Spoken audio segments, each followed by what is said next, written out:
Welcome guys. If you want to connect printer to your ALCATEL 3X 2019, for the first you have to enter the settings.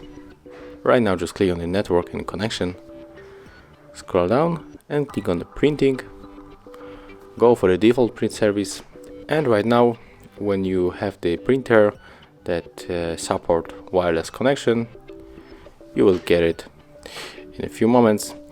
In my case, of course, it won't happen because I don't have the printer in my office. So let's go back, and if you have any problem, you can tap on the add service.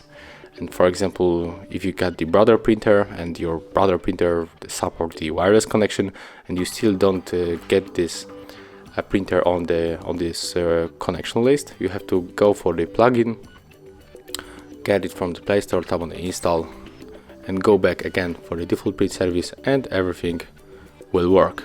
So this is how it looks. Thank you guys for watching. Leave thumbs ups, comments, and subscribe to our channel.